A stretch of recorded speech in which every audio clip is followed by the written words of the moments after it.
تحریر کی صنف کا تعین کرنے کے لیے تمام اصناف کے بارے میں بنیادی معلومات کا ہونا از حد ضروری ہے۔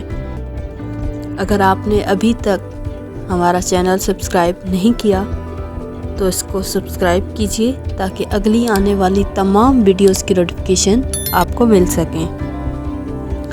تو ناظرین، کالم ایک ایسی تحریر ہے جس میں حالات حاضرہ یعنی موجودہ حالات پر آپ اظہار خیال کرتے ہیں۔ کالم کیسے لکھا جائے، کالم کے لیے ضروری لوازمات کیا ہیں، ایسا کیا ضروری ہے کہ آپ کالم لکھنے کے لیے یہ چیزیں آپ کو درکار ہیں۔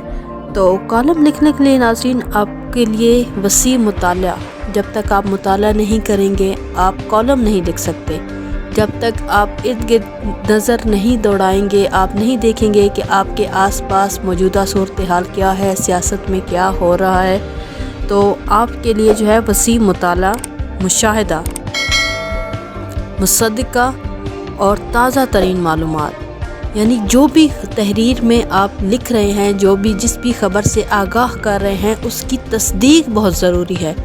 آپ کسی بھی بات کو اٹھا کر نہیں لکھ سکتے اپنی مرضی سے، آپ کے پاس دلائل موجود ہونے چاہیے۔ تو یہ چیزیں ہیں کالم لکھنے کے لیے آپ کو ذہن میں رکھنی ہیں، جبکہ مضمون کے لیے مشاہدات کافی ہیں۔ معلومات کا ہونا بھی بہت ضروری ہے۔ کالم مضمون کی نسبت زیادہ اہم اس لیے بھی ہے کیونکہ کالم کی اشاعت اگر آج نہیں ہو سکتی، کل ہو جائے تو اس کی افادیت میں کمی آ جاتی ہے۔ ناظرین، مجھے امید ہے میری آج کی ویڈیو آپ کو پسند آئی ہوگی۔ اب تک کے لیے اللہ حافظ۔